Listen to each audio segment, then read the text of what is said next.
Decía que tiene una cara de seriedad y es verdad. Realmente es una bendición estar acá. La última canción que estábamos cantando decía que nuestra ley, la ley de Dios, un segundito, decía que era nuestro bien mayor y nuestra necesidad. ¿Realmente pensás y crees esto de la Escritura? ¿Es el bien mayor de tu alma? ¿Es la necesidad más grande de tu corazón? Espero que así sea. Porque lo que vamos a estar hablando todo este día, espero realmente que sacuda mucho tu corazón. Así como ha ido sacudiendo mi corazón durante todo este tiempo que he estado estudiando, no solo para la conferencia, sino personalmente hacia mi propia vida. Sé que muchos tienen muchas expectativas de este tiempo. He ido a otras iglesias y los he escuchado hablar de esto. Y cuando los veo a ustedes, hay mucho gozo en mi corazón. La Biblia dice que los jóvenes, la fuerza de los jóvenes o la gloria de los jóvenes es la fuerza. Dios en todas las épocas ha usado jóvenes para hacer grandes cosas en la obra de Dios. Esto no destaca de ninguna manera a las personas más grandes con mucha sabiduría y un recorrido al cual anhelamos imitar y seguir. Pero Dios también ha decidido usar hombres y mujeres jóvenes para su gloria. Y cuando pienso en ustedes, el primer texto que viene a mi mente se encuentra ahí en el libro de Proverbios, capítulo 20, versículo 11. Proverbios, capítulo 20, versículo 11.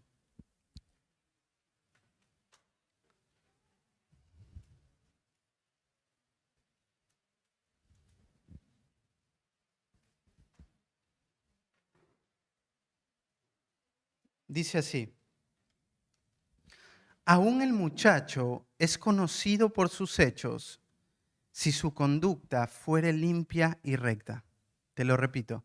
Aún el muchacho es conocido por sus hechos si su conducta fuere limpia y recta. Sabes, el libro de Proverbios tiene como contraste que nosotros podamos ver entre una vida sabia y una vida necia.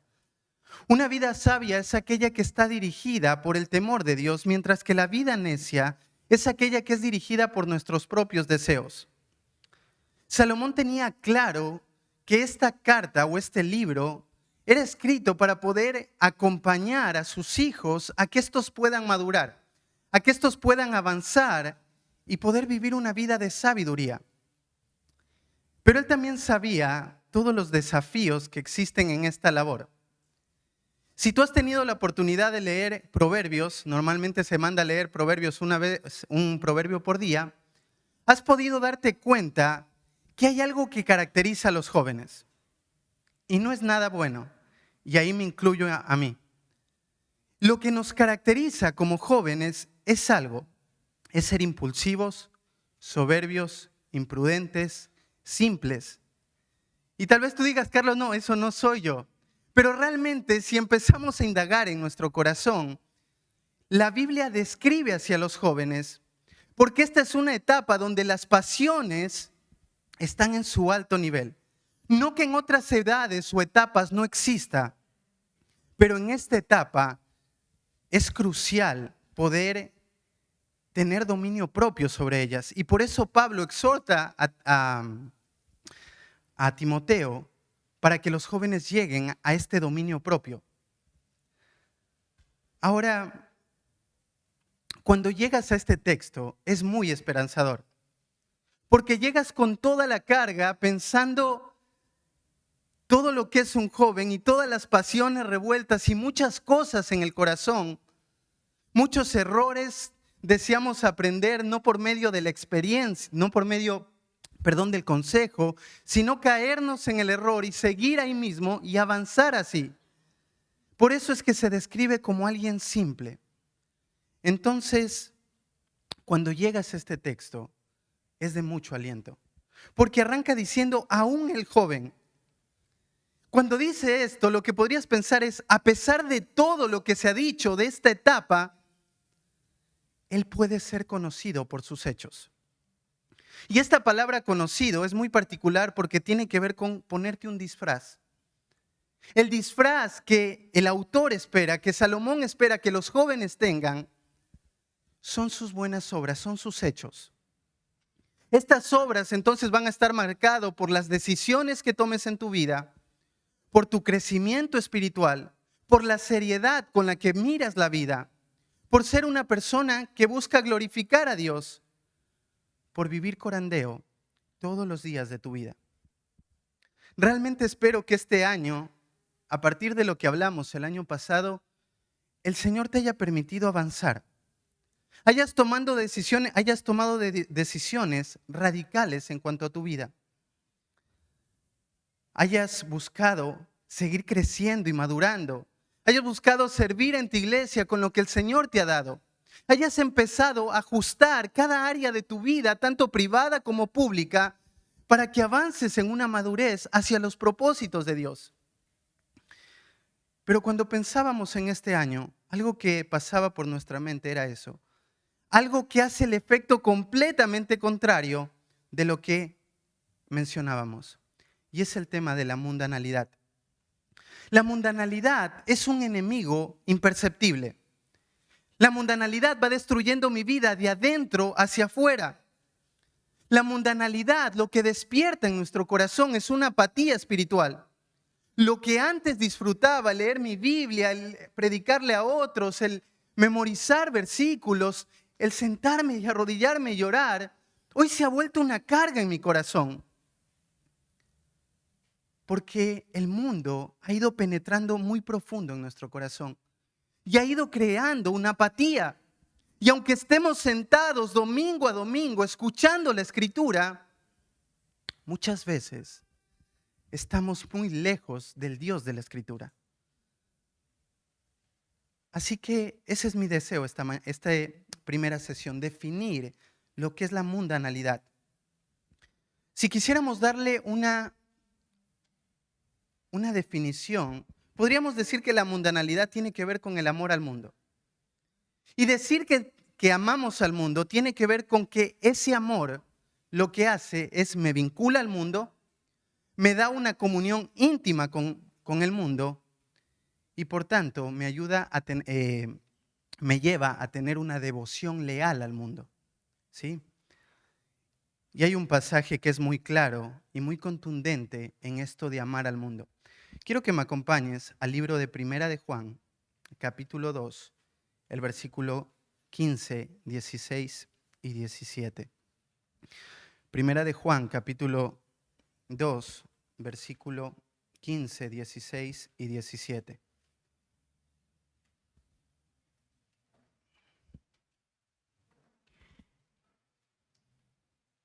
Dice así: no améis al mundo ni las cosas que están en el mundo.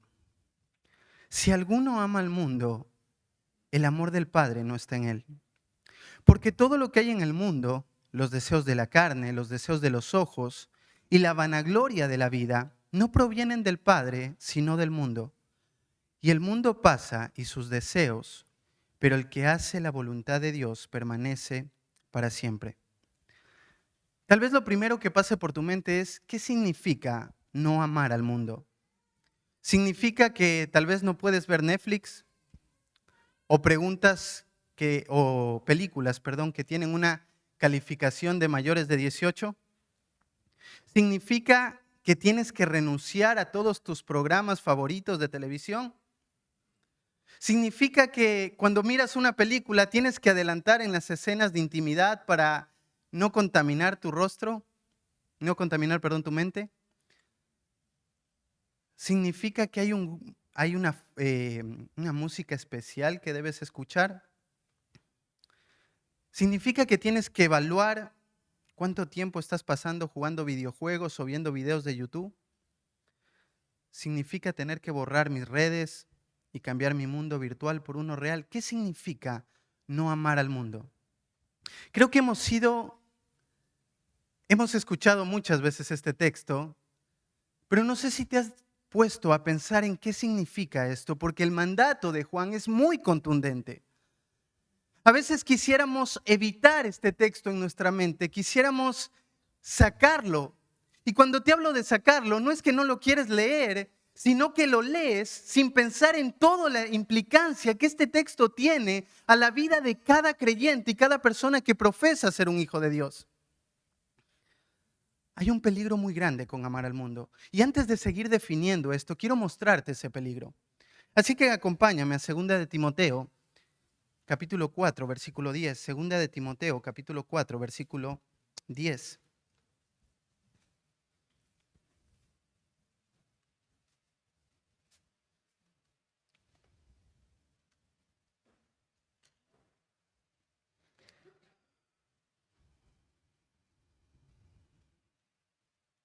Dice así, porque Demas me ha desamparado, amando este mundo, y se ha ido a Tesalónica. Leer este texto debe sacudir mucho tu corazón. Porque acá tienes a un hombre que estuvo cerca del apóstol Pablo. Aparece 2 veces en la escritura, en los saludos del apóstol Pablo hacia otras iglesias. Él era uno de los delegados apostólicos que estaba cerca con el apóstol Pablo, que habían fundado iglesias, que habían estado juntos fortaleciendo las iglesias. Ahora la persecución había venido y había expuesto algo del corazón de Demas. Algo que en todo el peregrinaje que estuvo acompañando al apóstol Pablo, en todas las predicaciones que escuchó, simplemente no se vio hasta que llegó el momento de la persecución. Pablo va a destacar a este por encima de muchos otros, porque dice que los de Asia lo abandonaron. Muchas personas que pertenecían a Asia, en la iglesia de Éfeso y las que estaban alrededor, por lo menos las 7 que tenemos ahí en el libro de Apocalipsis, más la de Colosas, sí, ahí estaba la Odisea.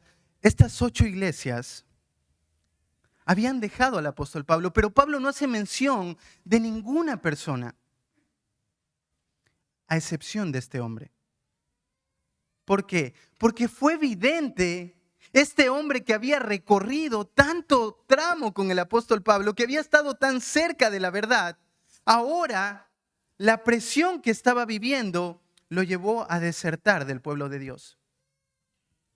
Pero Pablo no quiere solamente que sepamos que este hombre dejó, sino que quiere que sepamos la razón por la cual dejó. Y dice que él amó más a este mundo. Él amó el sistema mundial, él amó su pecado, él amó la sabiduría humana, él amó los ataques o los engaños satánicos. Él amaba todo eso más que el reino de Dios. Su corazón estaba puesto allí. Pero no solamente quiere decirnos eso, dice que no solo dejó a Pablo tirado en una situación bastante difícil, porque Pablo le escribe a Timoteo y le dice, Timoteo, venía a verme, porque Demas me ha abandonado. Lo dejó en una situación bastante vulnerable al apóstol Pablo. Y todo por amar más a este mundo. ¿Y qué fue lo que amó? Dice que este hombre se fue a Tesalónica. Muchos comentaristas hablan de que esta era una ciudad de mucha seducción, de inmoralidades, de filosofías. Este hombre demostró lo que había realmente en su corazón: el amor al mundo. Ahora, tal vez estés ahí sentado y digas, Carlos, yo no soy Demas, porque yo soy un hijo de Dios. Y gloria a Dios por eso. Pero con más razón, este texto nos asusta al pensar el poder y la influencia que el mundo tiene y el peligro que es en la vida de un creyente. Sabes, el amor por el mundo radica o empieza en el alma. Como te dije, no se percibe por los demás. A menudo las personas que están alrededor no pueden ver el peligro y las mentiras que están creyendo y que están llevando a una decadencia espiritual. Pero sí hay ciertas señales: una conciencia adormecida y un alma apática. Una conciencia que ya no responde a la verdad bíblica. Que ya no se siente mal, que todo ahora lo que hace no le parece malo. Hemos empezado a racionalizar el pecado. Permíteme darte un ejemplo, aunque voy a hablar de eso en la segunda sesión. Estás por Facebook y tal vez no vas a ver pornografía en ese lugar. Pero empiezas a mirar y a pasar con tu dedo y te encuentras con un montón de cosas. Te encuentras con chistes de doble sentido, con videos de doble sentido. Te encuentras con un montón de ofertas y de cosas que te quieren ganar el corazón. Te encuentras con personas que se visten de una cierta manera, la cual tú intentas imitar. Y tú piensas que no está pasando nada en tu corazón. Decía alguien, lo que se gastan por año para poder producir toda la cantidad de medios de comunicación y tratar de transmitir algo a las personas es aproximadamente 215 millones al año. Y créeme que las personas que están haciendo esto no están dando regalos de caridad. Ellos saben que esto gana tu corazón. Entonces simplemente la conciencia se duerme, se adormece y ya no responde frente a lo que es malo. Simplemente seguimos pasando el dedo con una conciencia completamente adormecida. Y eso va creando un alma apática. Ahora tú piensas que tener el celular, tener tu Biblia en el celular es la solución a todo, pero si eres sincero contigo, ¿cuántos planes tienes en tu celular y nunca los lees de lectura? Cada vez que abres tu Biblia en el celular, ¿realmente vas a la Biblia o te desconcentras con 1000 cosas que pasan alrededor de ahí? Esto crea una apatía, solamente que mi conciencia está adormecida, entonces respondo de otra manera. El pecado ya no me entristece como antes. Claro, acá no quiero que piense que estoy hablando de cosas exageradas, y cuando hablo de esto me refiero a pecados de fornicación, de adulterio, no que sean diferentes para Dios, pero son muy visibles. Pero aún esas pequeñas, como dice el libro de Eclesiastés, zorras, esas pequeñas moscas que afectan el perfume, van dañando nuestra vida, van creando esa apatía, ya no va entristeciendo el pecado. La pasión por Cristo se empieza a enfriar. Los afectos espirituales se empiezan a apagar. El deseo por ayudar en la iglesia empieza a disminuir. El ímpetu al evangelizar empieza a caer en declive. Y la madurez ya no es la meta de mi vida, porque he llegado a un punto donde me he quedado estancado y no he avanzado más. Un predicador muy conocido del siglo XVIII, Charles Spurgeon, dijo lo siguiente, que una de las razones por las que la Iglesia de Dios en este presente momento tiene tan poca influencia sobre el mundo es debido a que el mundo tiene tanta influencia sobre la Iglesia. Cuando lees esas palabras, es inevitable pensar que lo mismo que estaba pasando en el siglo XVIII, en el tiempo de Juan, es lo mismo que está pasando hoy acá. Y si retrocedes 200 años atrás, todo lo que hoy vivimos no se compara en nada. Sí la raíz, sí los mismos deseos, pero la influencia satánica ha avanzado muchísimo. Si hoy pidiéramos 2 informes detallados entre un inconverso y un cristiano para saber qué conversan, qué es lo que ven en internet, cuál es su forma de vestirse, cuáles son los listados de canciones que están en tu teléfono, cuáles son tus hábitos de ver televisión, cuáles son tus aficiones y tus entretenimientos, cuáles son las actividades de ocio, cuáles son tus transacciones financieras, tus pensamientos, tus pasiones y tus sueños, ¿se vería diferente? Si trajéramos a inconversos acá y te pondría al lado de ellos y haríamos una lista de esto, ¿podría notar una diferencia? ¿O simplemente es lo mismo? te das cuenta, el mundo de a poco y de manera muy imperceptible ha ido penetrando en nuestro corazón y ha ido afectando mucho a la iglesia. Hoy andan por el mundo muchas personas que defienden la libertad cristiana, pero la libertad cristiana que defienden no es algo real. Y tú dices, Carlos, ¿cómo no es real? Somos libres en Cristo. ¿Libres de qué? Somos libres del pecado, no libres para hacer lo que querramos. La Biblia habla de que somos esclavos de Cristo. La Biblia habla de que Cristo ahora es nuestro Señor. La Biblia habla de que nosotros antes todo nuestro corazón estaba entregado al enemigo, éramos por naturaleza hijos de ira y ahora nuestros afectos han cambiado y somos una nueva criatura, la cual ama a Dios porque el Espíritu Santo vino a morar dentro nuestro. No somos libres para hacer lo que querramos. Eso es contrario a la libertad verdaderamente cristiana. Pablo les dice a la iglesia de Gálatas, no uséis la libertad como ocasión para la carne.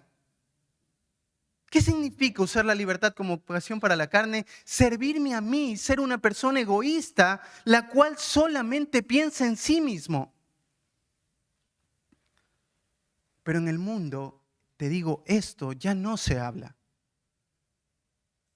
Más bien es, no te preocupes, Dios te ama, haz lo que quieras. Pero eso no está en la Biblia. No existe eso en la Biblia. Y este pasaje es muy determinante. Entonces, Primera de Juan 2:15 arranca con una frase. No améis al mundo ni las cosas que están en el mundo. El primer punto es la mundanalidad. Se manifiesta en un corazón que se conforma y contamina con el mundo y las cosas que hay en el mundo. Entonces Juan dice, no améis al mundo. Juan da un mandato. El Hijo de Dios no debe amar al mundo. ¿Sabes? Juan, a diferencia de otros autores, Juan escribe su carta de manera cíclica. Tú viste el apóstol Pablo cuando escribe, va desarrollando sus escritos, pero él va siguiendo un hilo para llegar a una conclusión. Pero el apóstol Juan no hace eso.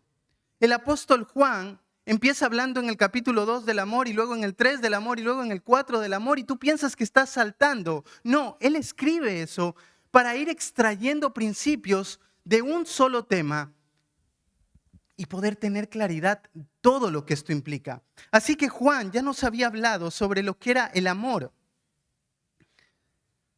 Juan nos había hablado que la característica de un creyente es una persona que ama. Cristo lo dijo, ¿no? En Juan 13:35, en esto conocerán todos que sois mis discípulos, si tuvieres amor los unos para con los otros. Somos llamados a amar a Dios. Somos llamados a amar a las personas, pero no somos llamados a amar al mundo. Entonces, cuando Juan dice, no améis al mundo, la palabra amar es un imperativo, o sea, es una prohibición. Yo no debo amarlo. Pero no solamente eso, sino que esta palabra nos deja ver, está en un modo activo. ¿Qué significa? Es algo que yo debo hacer. O sea, no va a suceder de la nada que yo deje de amar al mundo. Esta prohibición es activa porque yo tengo que evitar a toda costa de amar al mundo. Porque eso me va a destruir mi alma. Yo voy a terminar entregando mi lealtad al mundo. Ahora, es interesante la palabra que usa el apóstol Juan. Creo que muchos saben de acá que la palabra amor es la palabra agapao. Y te lo digo simplemente para pensar en algo. Juan utiliza la misma palabra para hablar de amor al mundo. Podría haber usado otras palabras. Podría haber utilizado la palabra eros, que habla de las pasiones, de los deseos. Podría haber utilizado la palabra fileo, que habla de un amor entre hermanos. Pero usa la palabra agapao, que es el amor más grande, más sublime, el amor con el cual se describe a Dios mismo. ¿Por qué? ¿Por qué Juan hace esto? Porque lo que quiere es que podamos mirar el contraste tan grande entre estas dos cosas, entre lo que es amar a Dios y amar al mundo. Dice ahí en Juan 13:1, antes de la fiesta de la Pascua, sabiendo Jesús que su hora había llegado para que pasase de este mundo al Padre, como había amado a los suyos que estaban en el mundo, los amó hasta el fin. Y en 1 Juan 4:7 dice, amados, amémonos unos a otros porque el amor es de Dios. Todo aquel que ama es nacido de Dios y conoce a Dios. Entonces, esta palabra trae esa misma carga de ese amor. ¿Cómo se ve este amor? Acompáñame un ratito a Mateo, capítulo 6, versículo 24. Mateo, capítulo 6, versículo 4.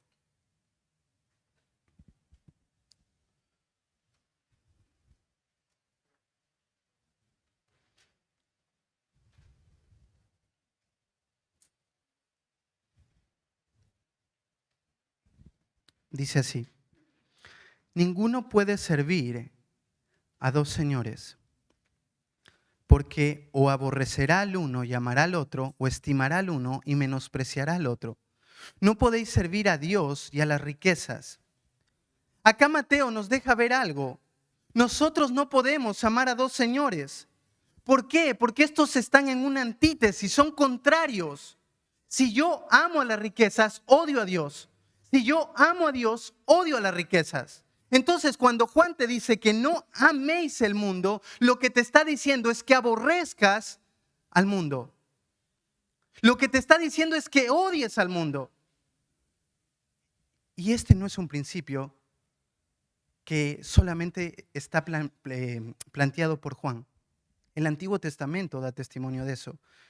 Dos versículos, Salmo 97:10 y Salmo 119:104. El Salmo 97:10 dice así, los que amáis a Jehová, aborreced el mal. Es una exhortación al pueblo. Los que aman a Dios, aborrezcan el mal. No hay ningún tipo de condición y cláusula. Aborreced el mal.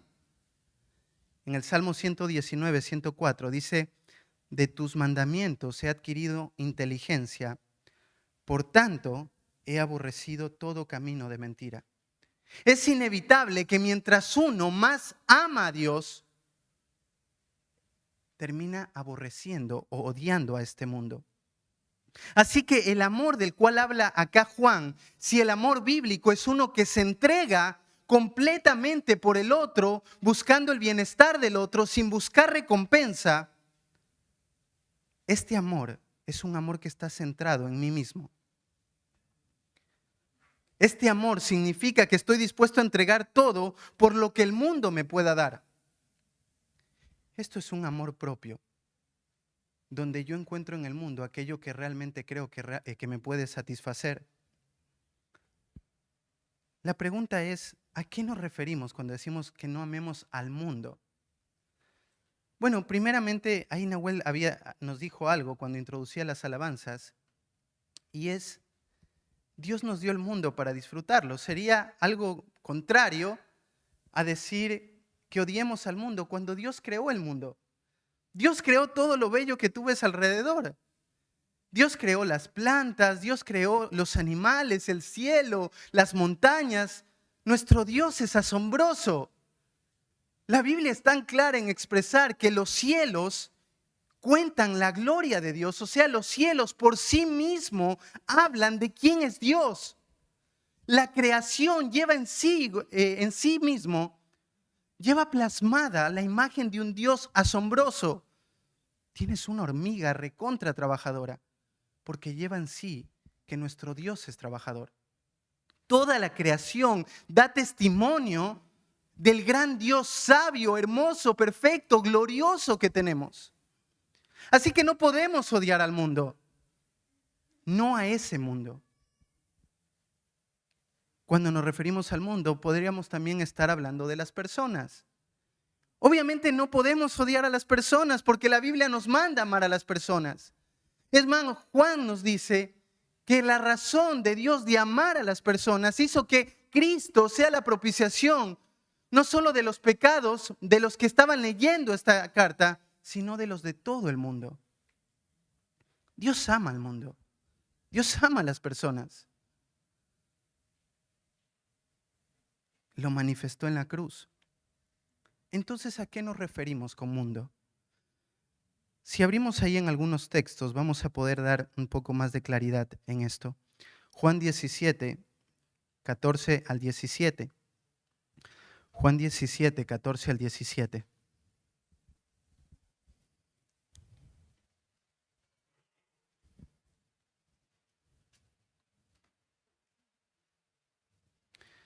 Dice así: yo les he dado tu palabra y el mundo los aborreció, porque no son del mundo, como tampoco yo soy del mundo.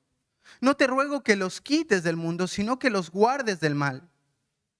No son del mundo, como tampoco yo soy del mundo. Santifícalos en tu verdad, tu palabra es la verdad. Esta oración sacerdotal de Cristo te desgarra el corazón, porque lo que más se repite es: no somos del mundo. No somos. Cristo oró constantemente para decir: ni ellos ni yo somos del mundo, no lo somos. Tú dirías: Carlos, eso es completamente claro. Dame un segundo y te voy a mostrar de cómo se ve que no es tan claro. Un pasaje más. Juan 7:7. Un poquito más atrás. Juan 7:7. Dice así: no puede el mundo aborreceros a vosotros, mas a mí me aborrece, porque yo testifico de él que sus obras son malas. Y uno más adelante, Juan 15:19, dice así: si fuerais del mundo, el mundo amaría lo suyo, pero porque no sois del mundo, antes yo os elegí del mundo, por eso el mundo os aborrece. ¿A qué nos referimos con la palabra mundo? Tiene que ver con un sistema satánico que está en contra de Dios. A un sistema que está completamente corrompido, gobernado por el diablo, que está promoviendo constantemente en todo lo que propone que el mundo se rebele en contra de Dios. Todo. ¿Y qué pasa en nuestro corazón frente a eso? Mira ahí en 1 de Juan 3:13. 1 de Juan 3:13. Dice así: hermanos míos, no os extrañéis si el mundo os aborrece. ¿Sabes? Cuando leemos este texto lo pasamos por alto, porque muy dentro de nuestros corazones deseamos que la gente del mundo nos apruebe, que la gente del mundo nos acepte. Intentamos meternos en su sistema para que ellos nos traten bien, para que ellos se congracien con nosotros. ¿Sabes por qué nos odian? Porque no amamos su sistema. ¿Sabes por qué nos odian? Porque no estamos bajo sus mismas reglas. A veces vamos con la mentalidad incorrecta al mundo, pensando que el mundo debe amarnos, pero no es la verdad. Hay un montón de textos que los dicen. El apóstol Pablo, escribiéndole a Timoteo, en 1 Timoteo 3:12, dice: todos los que quieran vivir piadosamente, o todos los que deseen con todo su corazón, con el alma, vivir piadosamente, padecerán persecución. Juan capítulo 15, si a mí me aborrecieron, a ustedes los aborrecerán. Y todo esto les digo para que estén preparados cuando venga. ¿Qué hijo de Dios pasó bien en el mundo? Anda a Hebreos 11 y ve si alguno de ellos pasó bien. Noé, siendo bombardeado constantemente con que él estaba haciendo una locura.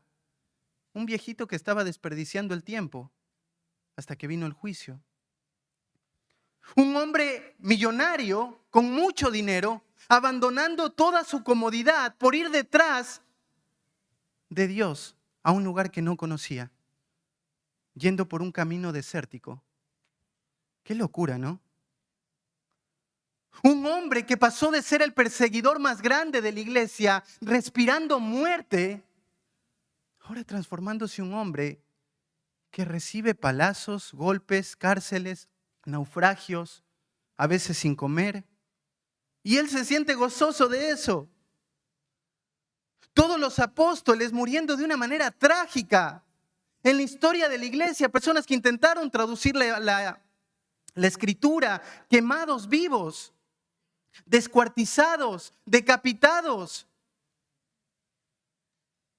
Hermano, No hay ninguna parte de la Escritura ni el testimonio del mundo que muestre que el mundo nos va a amar. El mundo nos odia porque estamos en contra del sistema satánico que va en contra de Dios. Tú dices, Carlos, no es tan así.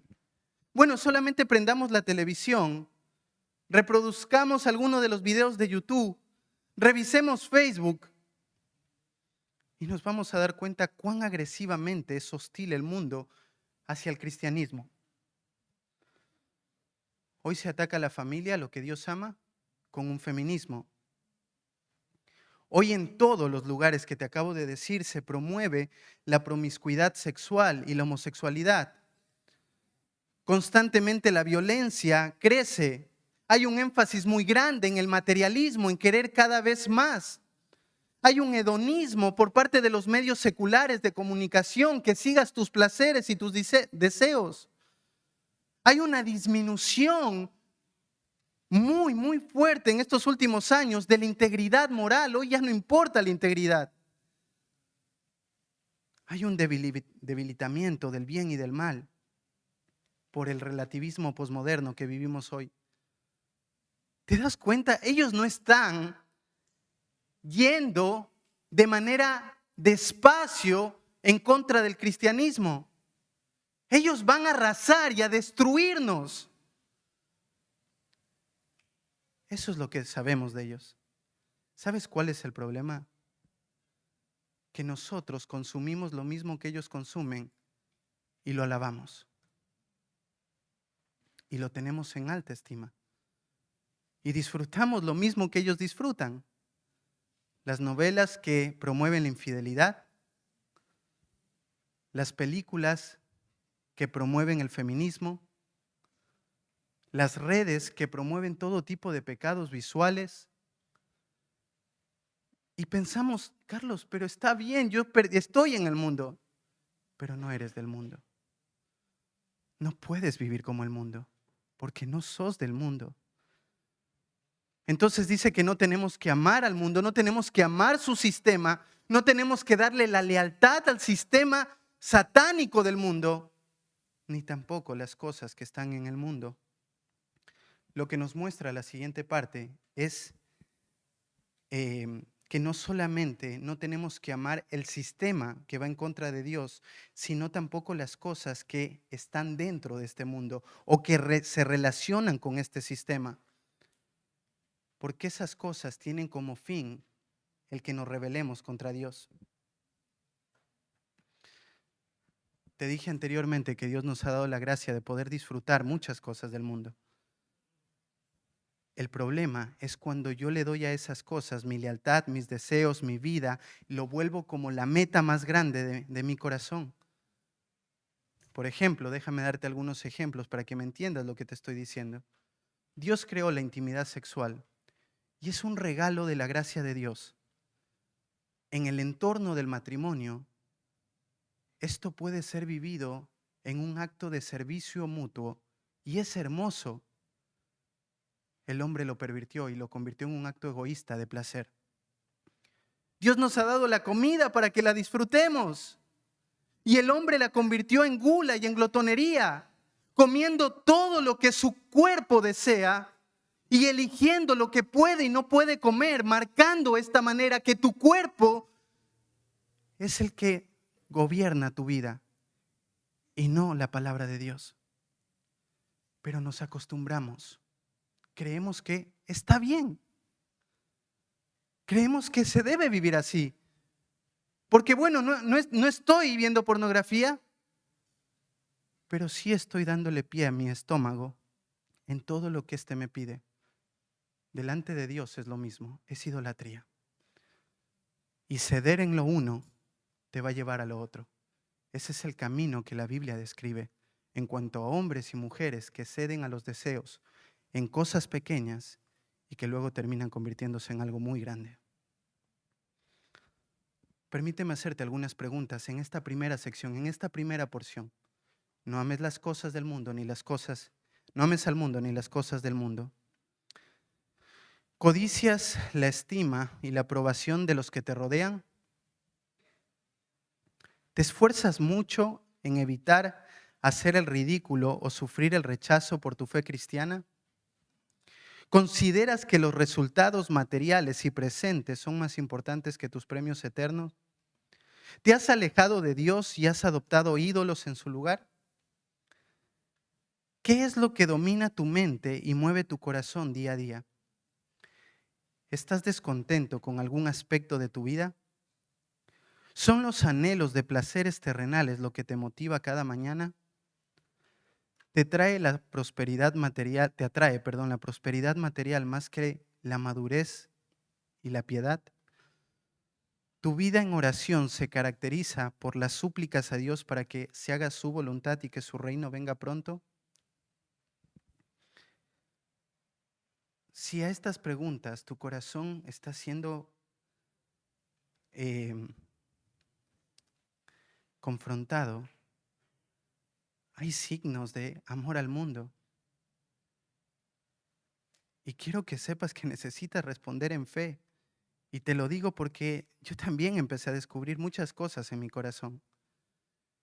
Y es la gracia de Dios que la Biblia ajusta nuestra vida. Porque tú como yo tenemos la misma disposición del corazón a tender a amar al mundo. Solo su gracia y su palabra. Por eso Cristo dijo, santifícalos en tu verdad. Lo único que los va a librar y a escapar de este sistema y de amar este sistema es que la palabra de Dios sea la que dé claridad a todas las áreas de la vida,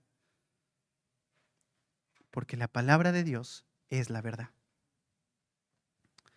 El segundo punto es que la mundanalidad expone mis pasiones internas, codicias constantes y jactancias huecas. El apóstol quería decir algo y arrancó diciendo, si alguno ama al mundo. Es interesante que Juan va a poner este verbo como una posibilidad, no una realidad. Está diciendo, si alguno entre ustedes, no dice ustedes están amando al mundo porque sería contrario a lo que dijo anteriormente. Está hablando de algo permanente, de una persona que ama constantemente al mundo, no de pequeñas caídas o de caídas que tengo durante toda mi vida, sino es un corazón que le ha dado completamente la lealtad al mundo. Entonces dice, si alguno entre ustedes ama el mundo, quiero que piensen en algo. Dice, el amor del Padre no está en él. Y acá el verbo ya no lo va a dar como una posibilidad. No es que podría ser o no, no está. Dios no está en el corazón de aquella persona que el mundo es su deleite. Dios no reside en el corazón de ninguna persona que el mundo ha sido y es su mayor deleite. La construcción gramatical que utiliza el apóstol Juan te muestra eso. Él no está titubeando en lo que dice. Podría haber armado una condición de otra manera, pero la forma como lo arma gramaticalmente es para mostrar que si alguno lo hace, no hay duda alguna, el amor del Padre no está en él. Como te decía, amar al mundo, no te estoy hablando de una caída, de una lucha, sino es tu identidad. El sistema del mundo está en el corazón de esta persona, que el amor de Dios no está en él. Él le ha dado su lealtad al mundo y constantemente se revela ante Dios. Esto es lo más triste de todo. ¿Sabes por qué? Porque puedes vivir en un engaño. Venir a la iglesia, hacer cosas que los creyentes hacen en la iglesia, disfrutar las reuniones sociales porque te gustan los pubs muy bonitos ahí, sentarme afuera y conversar y reírme y los jueguitos en el celular. No está mal, pero te puedes estar engañando muchísimo cuando piensas que eso es vivir para Dios. Esos son actividades. Esas son cosas externas. Tú sabes lo que está en tu corazón. Tú sabes si el mundo está estampado en tu corazón y amas al mundo y todo lo que vives día a día en la iglesia es completamente superficial. Tú lo sabes. Tú sabes que está ahí. Tú sabes qué pasa por tu mente cada vez que una persona se para acá adelante y predica. Tú sabes lo que pasa cada vez que alguien expone tu corazón. Tú sabes lo que pasa cuando tus amigos en el mundo te dicen, mira este video, y tú lo aceptas porque no te incomoda de ninguna manera. Tú sabes lo que pasa en tu corazón. Si tu identidad es el mundo, quiero que sepas algo. El día en que te mueras, las palabras que vas a escuchar de Dios son: nunca os conocí. Nunca os conocí. Este es el engaño con el que puede vivir un supuesto creyente. Ese es el engaño con el que vivió Demas, que describe perfectamente la parábola del buen sembrador, que cuando vino la dificultad y la prueba, se dio cuenta que la raíz no había penetrado, que al principio expresó gozo y se veía que sí, parecía ser creyente, pero de repente vinieron las pruebas y las tormentas y esa rama se fue, esa flor se fue, el fruto se fue, todo se fue. Esta condición nos sacude mucho, porque Juan quería sacudir a la vida de la iglesia. ¿Sabes por qué? Se habían infiltrado personas dentro de la iglesia, como en todas las eras, de gente inconversa en el lugar. Y Juan lo que hace es ponernos cara a cara lo que significa ser un creyente. Hay que tener cuidado con el peligro del autoengaño. Pero Juan creía que era importante explicar la razón de por qué el amor del Padre no está. Así que va a arrancar con un por qué todo lo que está en el mundo, o sea, todo lo que el mundo ofrece, todo lo que el mundo da, antes de ponerte las otras tres cosas, que es los deseos de la carne, de los ojos y la vanagloria de la vida, quiero ir a la siguiente parte. Dice, no provienen del Padre. Y me encanta porque esta frase tiene que ver, no tienen al Padre como origen, no tienen ningún tipo de procedencia del Padre. Y claro, entiendes todo lo que está anteriormente, los deseos de la carne, la vanagloria de la vida y los deseos de los ojos no nacen en Dios. Él no hace eso. Él no te está dando algo que te va a destruir. Todo ese sistema no nace en Dios. No procede de Dios. No es la fuente. En Santiago 1:16 dice, amados hermanos míos, no erréis. Toda buena dádiva y todo don perfecto desciende de lo alto, del Padre de las luces, en lo cual no hay mudanza ni sombra de variación. Todo lo que proviene de Dios es hermoso. Toda buena dádiva y todo don perfecto, todo lo que Dios ha dado es hermoso. Y si vas al contexto de Santiago, ves que previamente habla de la tentación a causa de mis deseos. Y los creyentes posiblemente estaban pensando, como Dios envía la prueba, entonces es Dios que me quiere tentar y a la final termino pecando porque Dios me lo está dando.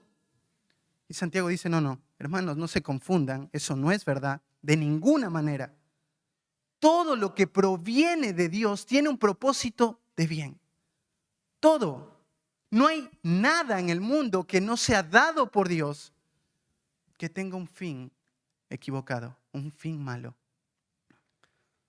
Entonces, ¿de dónde proviene? Dice, si no, ya iba a ser Juan un cambio de palabras en el original, pero simplemente es para hacer énfasis, que en el mundo está su procedencia. En el mundo está su procedencia. Del mundo sale esto. El mundo es la fuente. En el mundo yace esto. Es por esto que Juan dice que el amor del Padre no está en él. Porque lo que procede del corazón, lo que expone el corazón, es que yo amo al mundo. Entonces mis deseos se revelan, mi corazón se desnuda, muestra realmente si procedo del reino de Dios o del mundo. Y Juan quería explicar cuáles eran las cosas. Él dice que hay tres ataques por donde vienen todos y creo que muchos comentaristas afirman que en estas tres cosas encierra las batallas más grandes de todo creyente, pero también exponen las tres cosas en donde el mundo vive constantemente. La primera dice los deseos de la carne. Lo primero que dice, la primera palabra no está en plural, sino en singular. Dice el deseo de la carne. Ahora tú dices, ¿por qué el autor la tradujo como deseos? No hay ningún problema con traducirla de esa manera, porque si bien el deseo es uno, y ahora te voy a explicar qué es, la manifestación de ese único deseo son un montón de posibilidades. Entonces es un solo deseo, pero se manifiesta de muchas formas. Y por eso el traductor, lo tradujo como los deseos de la carne. Esta palabra tiene que ver con poner mi corazón sobre, ¿sí? Es la palabra pasión y poner encima. Y tú dices, ¿cómo, Carlos? ¿Poner el corazón encima de qué? Está la voluntad de Dios acá y tú pones tu corazón por encima de esa voluntad para hacer lo que tú quieres en todas las áreas. Y esta palabra destaca algo más, que normalmente mi corazón quiere ponerse por encima de la voluntad de Dios, especialmente en lo prohibido. Es como dice Romanos, cuando vino la ley y cuando me dijeron no codiciarás, no es que ahí nació algo en mi corazón, no, ya estaba, pero al escuchar no se volvió muy atractivo. Es como un niño que le dices no rayes la hoja. ¿Qué hoja? Y tú dices, pero te dije que no la rayes. ¿Pero qué hoja? ¿Sabes el momento que se vuelve muy atractivo? En los niños lo vemos y nos reímos de eso, aunque no debemos reírnos, pero nos reímos de eso. ¿Sabes por qué? Porque ellos no lo ocultan. Nosotros nos hemos vuelto muy hábiles en ocultar eso. Pero cada vez que escuchamos un no, hacemos lo mismo. ¿Qué hoja? Ten cuidado de tener relaciones con una persona o de mensajear a altas horas de la noche o de manera muy seguida entre hombres y mujeres. ¿Por qué? Ten cuidado de conversaciones profundas. No preguntes a las mujeres ni a los hombres cosas muy profundas de cómo está su corazón y con qué está luchando. Ya lo hice.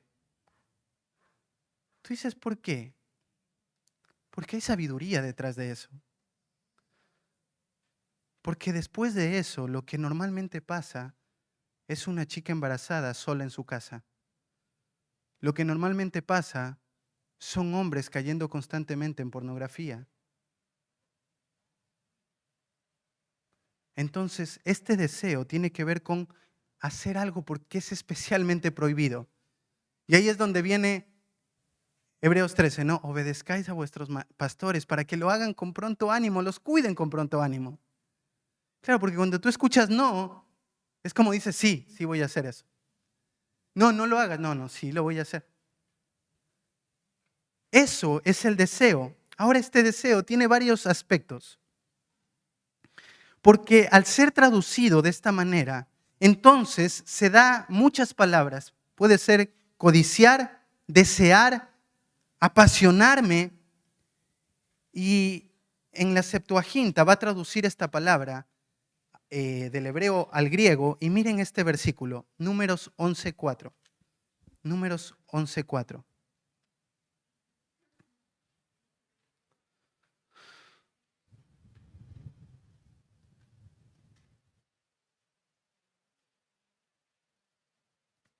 Dice, y la gente extranjera que se mezcló con ellos, escucha esto, tuvo un vivo deseo.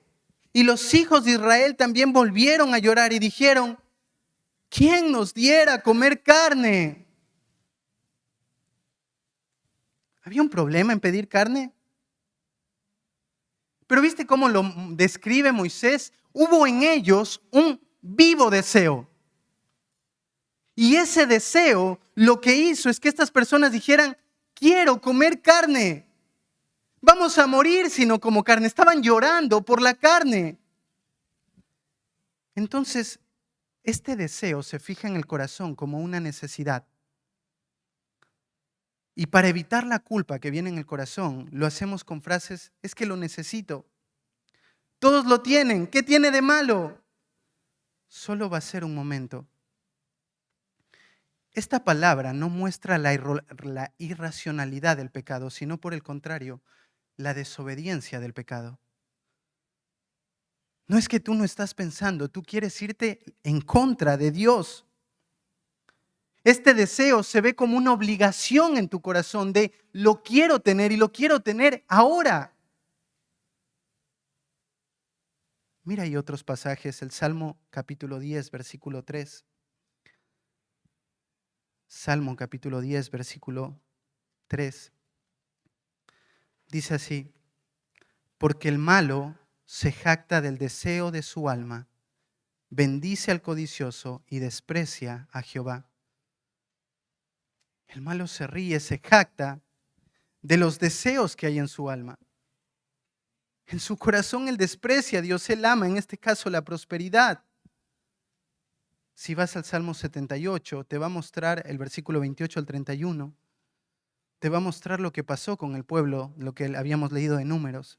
Dice: las hizo caer en medio del campamento, alrededor de sus tiendas. Comieron y se saciaron, les cumplió pues su deseo. No había quitado de sí su anhelo, aún estaba la comida en su boca, cuando vino sobre ellos el furor de Dios e hizo morir a los más robustos de ellos y derribó a los escogidos de Israel. Gritaron, se desesperaron por comer carne, rechazando la provisión de Dios. Convirtieron un deseo en una necesidad. Estaban dispuestos a transgredir todo para obtener eso. Dios se los dio y luego los destruyó. Porque esos deseos del corazón que no provienen de Dios tienen como el fin nuestra destrucción. Ahí en el Salmo 106:13 dice: bien pronto olvidaron sus obras. No esperaron su consejo, se entregaron a un deseo desordenado en el desierto y tentaron a Dios en la soledad. Este deseo, dice, hizo que olvidaran sus obras, que no esperaran el consejo de Dios, sino que fuera quien determine y controle. Se entregaron a ese deseo desordenado, constantemente tentando a Dios para ver si Dios estaba entre ellos o no. No importaba todo lo que Dios ya había hecho y cómo Él había demostrado su amor, su poder, su majestad, su gloria. El deseo de su corazón les gobernaba. Ahí en el Antiguo Testamento, en Números 11:34, dice que ese lugar donde murieron estas personas se llamaba Kibrot Hatabá, que tiene que ver las tumbas del anhelo.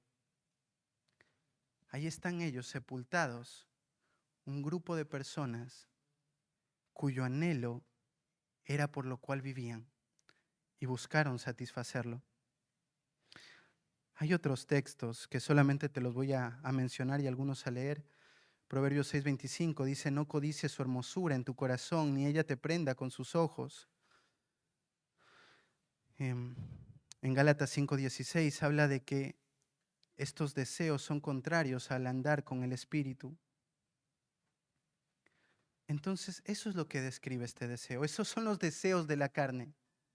Son una pasión que la pongo por encima de la voluntad de Dios y la busco hacer una necesidad en mi vida para yo poderla darme o entregarme a ella.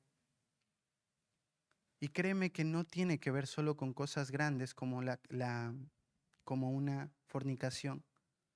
Acá arriba en Proverbios leíamos: no codicies su hermosura. Todo parte ahí. La raíz de la mundanalidad radica en el corazón del ser humano, donde de a poco empieza a amar al mundo, amar sus placeres, poner sus deseos por encima de lo que Dios espera de nosotros y atrofia nuestro crecimiento espiritual.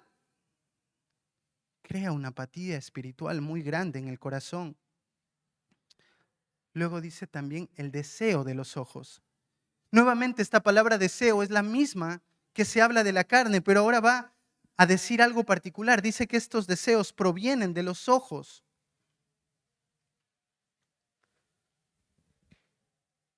En 2 de Pedro, capítulo 2, verso 14, describiendo a los falsos maestros, dice: ellos tienen los ojos llenos de adulterio. no se sacian de pecar. El adulterio está en su corazón.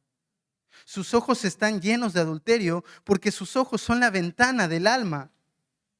El adulterio está ahí en su vida, en su corazón, y sus ojos son la ventana que alimenta ese fuego interno. Es por donde entra. Cristo habló mucho de esto, ¿no? Si tu ojo derecho te es ocasión de caer, sácalo. En Mateo 6:22 dice que la lámpara del cuerpo es el ojo. Esta palabra, ojo, se traduce casi siempre como ojo. Una sola vez se traduce como envidia. ¿Por qué? Porque la envidia es alimentada por el ojo. Aquello que veo, aquello que yo pienso que me hace falta, aquello con lo cual yo estoy descontento. Entonces, todo lo que yo veo va a tener una repercusión en mi vida, porque lo que estoy viendo me lleva a desear. Tú dices, ¿qué cosas, Carlos? ¿Viste? Tienes el placar lleno de ropa y vas para no sé, un shopping y todo lo que está en ese lugar hoy se convierte en una necesidad. Y no lo vemos como codicia, simplemente es que necesito un vestido para una boda que voy a asistir. Lo veo como algo normal. ¿Por qué? Porque se va metiendo y se va infiltrando ciertas cosas en el corazón, las cuales no tenemos discernimiento y se vuelven una necesidad en mi vida.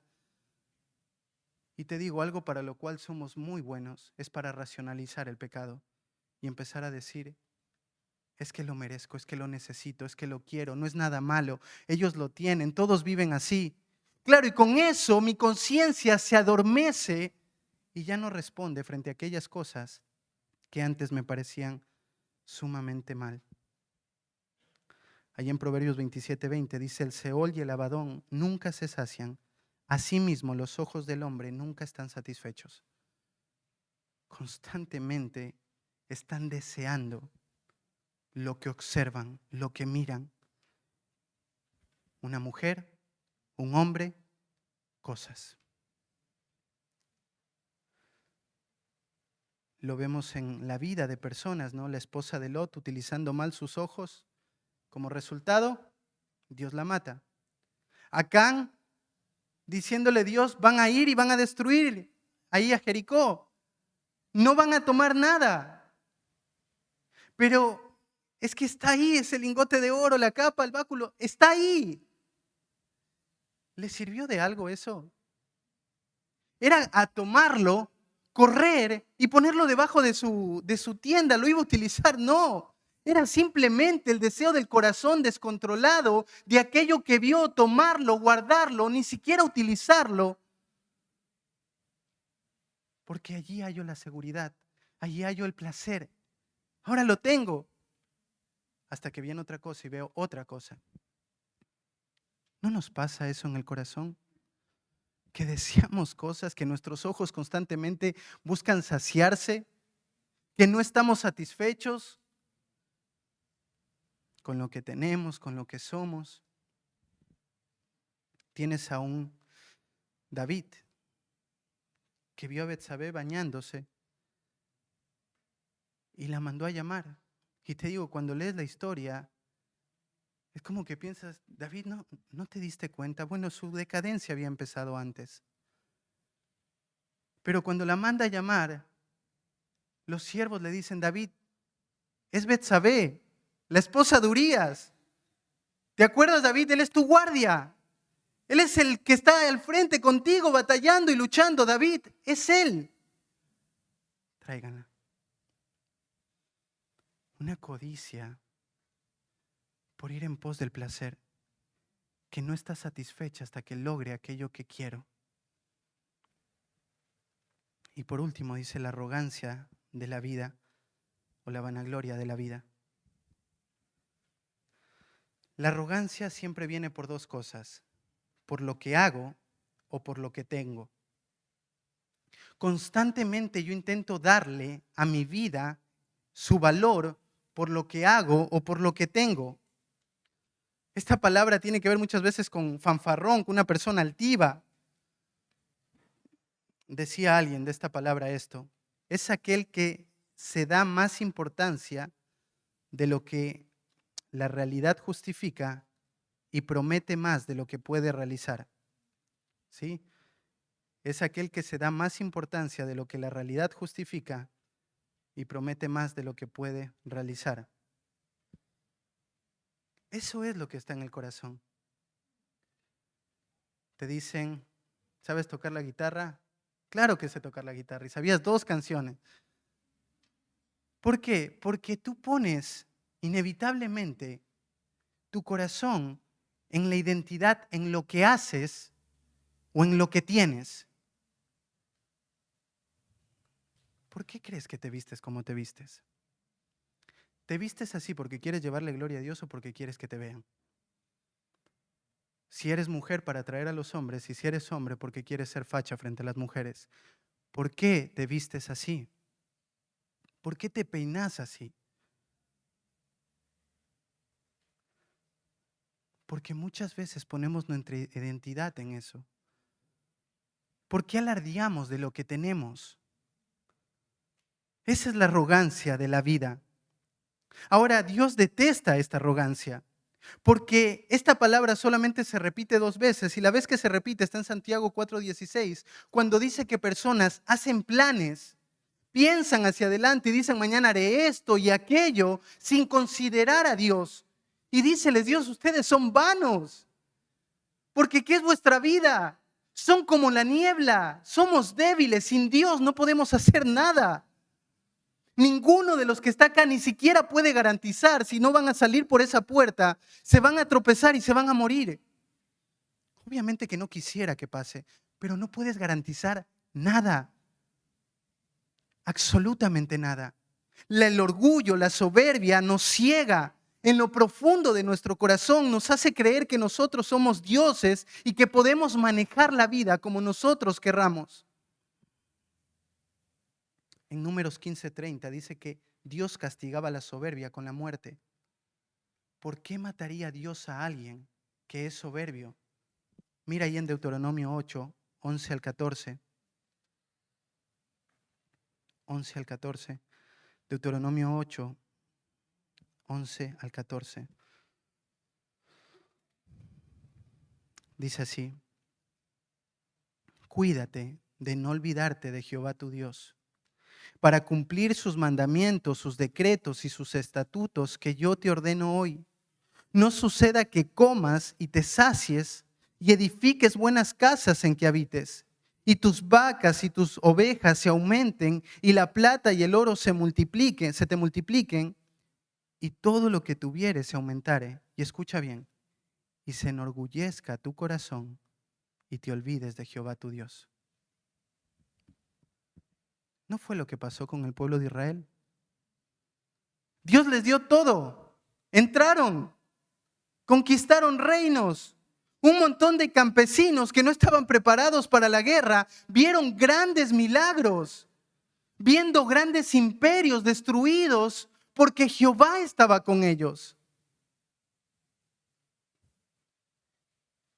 Cruzaron el mar, se destruyó Egipto y llegan al lugar y piensan, qué bueno lo que hicimos, ¿no? ¿Viste cómo los matamos? ¿Viste todos los imperios que cayeron a nuestros pies? ¿No nos pasa eso constantemente? Que nuestro corazón niega la realidad de Dios y piensa que todo lo que he llegado y a donde he venido es por mi talento, por mi esfuerzo. Pero sabes que no, es la gracia de nuestro amado Dios. Todo lo que tenemos, los talentos, la madurez, es Dios. Esa es la arrogancia de la vida. Y acá la palabra vida es particular porque no se refiere a la existencia del hombre. Lo que se refiere es a los medios que el hombre necesita para vivir. Entonces es como que estuviera diciendo eh, la arrogancia de lo que tiene y lo que hace. O sea, todo lo que tengo es lo que me lleva a jactarme porque son los medios que yo tengo para poder vivir, para poder mostrar cuánto valgo, quién soy. Esa es la arrogancia de la vida. Decía un autor, haciendo un resumen de estas tres cosas. Este mundo está dominado por la ambición carnal, la soberbia, la avaricia, el placer personal, el deseo malo. Sus opiniones están equivocadas, sus objetivos son egoístas, sus placeres son pecaminosos, su influencia es desmoralizadora, su política está corrupta, sus honores están vacíos, sus sonrisas son falsas y su amor es superficial.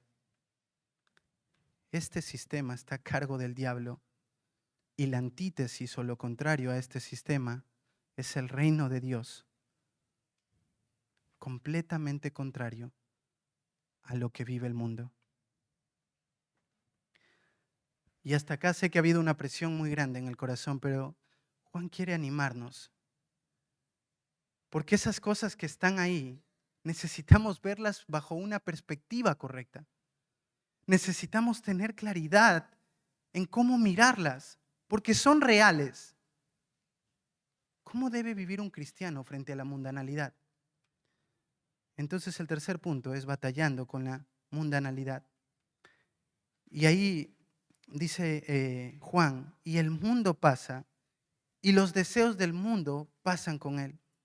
Esta palabra pasan puede ser vista desde dos aspectos. En voz media, que significa que van a desaparecer por sí mismos, o puede ser vista como pasivo, que significa que alguien las va a hacer desaparecer. Pero por el contexto podemos ver que esto tiene que ver con que estos deseos se desvanecen por sí mismos. No van a estar. Dice que estos deseos pasan. Esta palabra pasar tiene que ver con que se alejan, se desvanecen, se van. Claro, porque cuando tú vas detrás de un deseo y piensas que ese te va a satisfacer, dices, no, no lo hizo.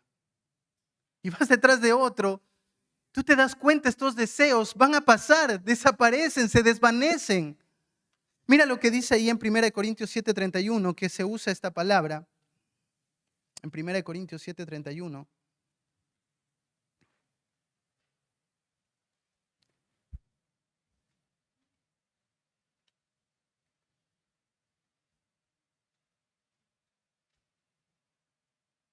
Dice así.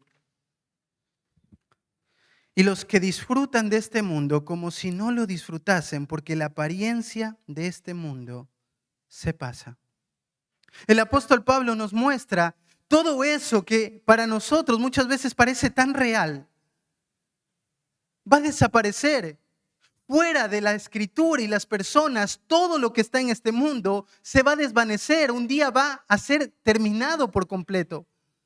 ¿Por qué queremos entregarle los mejores años de nuestra vida a algo tan vano, tan hueco, tan destructivo, tan vacío? ¿Por qué queremos entregarle los mejores años de nuestra vida a algo tan destructivo?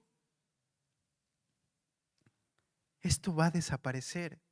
Esto se va a desvanecer. Esto no tiene ningún valor. Un día vos te vas a morir y te vas a dar cuenta que si viviste por esto, si caíste muchas veces en esto, lo que te vas a encontrar es sin nada. Completamente vacío. ¿Es así como esperas vivir? ¿Es así como esperas gastar los mejores años de tu vida? Estos son los años donde Dios nos ha dado, hermanos, fuerzas. Necesitamos madurez, necesitamos la experiencia de los mayores, de los adultos que vienen adelante nuestro y que han tenido una carrera por delante. Necesitamos ver sus vidas, sus ejemplos, imitarlos, seguir tras ellos. Personas que han vivido en fidelidad y que han aprovechado cada aspecto de su vida. Personas que también se han equivocado y han visto el peligro de amar al mundo. No desperdicies tus últimos años en algo tan vacío y tan hueco. Esto pasa, se desvanece. Pero necesitaba hacer un contraste. Y este contraste te anima, dice, pero los que hacen, pero el que hace la voluntad de Dios, permanece. Mientras el mundo y los deseos se desvanecen, el que hace la voluntad de Dios permanece. Ese no va a desaparecer. Ese permanece, ese queda, ese está. Esta persona que hace la voluntad de Dios es aquel que está comprometido con buscar la gloria de Dios. La palabra voluntad tiene que ver con un deseo, un querer. Y se traduce, por ejemplo, en Mateo 6:16, cuando Cristo les enseña a orar y les dice, venga tu reino, hágase tu voluntad. Él desea eso, que lo que pasa en el cielo pase acá en la tierra. Ese debe ser el anhelo del corazón de cada creyente en su vida. El mundo pasa, los que hacen la voluntad de Dios, ellos permanecen. Romanos 12:2 dice que no nos conformemos a este siglo, sino que seamos transformados por medio de la renovación de nuestro entendimiento, para que comprobemos cuál sea la buena voluntad de Dios, agradable y perfecta. El mundo no es nuestro molde. Nuestras metas no se encuentran allí. El placer no está allí, la verdadera satisfacción no está allí. Mi mente tiene que ser transformada para poder ver que lo que Dios da es lo mejor, lo perfecto, lo bueno, lo único. Y para añadir algo a esta permanece, pone una preposición que podría traducirse así, a lo largo de la eternidad. Va a permanecer a lo largo de la eternidad. Esta es una motivación tan grande para el corazón, porque mientras lo que parece real se desvanece, lo que realmente es genuino y real va a permanecer para siempre. ¿Estás amando al mundo? ¿Estás viviendo por lo hueco y lo vacío? Que el Señor nos dé la gracia de vivir bajo la realidad de obedecer esta prohibición. No améis al mundo. El mundo es un sistema gobernado por el diablo que se revela a Dios, y todo lo que está en el mundo es simplemente una manifestación de eso. Tu corazón debe estar comprometido, como dijimos el año anterior, con vivir corandeo. Todo lo que hagas, vivirlo en la presencia de Dios, delante de Dios, para la gloria de Dios. Oramos. Amado Padre y buen Dios, Señor, te alabamos y te agradecemos por este tiempo. Señor, venimos a ti, Señor, pidiéndote perdón, porque nuestro corazón, Señor, muchas veces ha permitido que la mundanalidad se penetre, se infiltre en nuestra vida. Porque muchas veces, Señor, el sistema que se revela contra ti, muchas veces lo aplaudimos. Muchas veces, Señor, vivimos bajo ese mismo sistema. Señor, las líneas divisorias entre tus hijos y los inconversos cada vez son más distantes, son más difíciles de diferenciar. Padre, parecería que todo es lo mismo, pero cuando vamos a tu palabra vemos tan claramente que no es así. Hay un abismo entre una persona que es gobernada por el enemigo a aquel que por tu gracia ha sido transformado y traído al reino de Cristo. Señor, permítenos vivir corandeo cada día de nuestra vida en tu presencia, delante de ti y para tu gloria. Gracias, Señor, por este tiempo, y te pido que sigas hablando a nuestro corazón, y oramos en el nombre precioso de Cristo Jesús. Amén.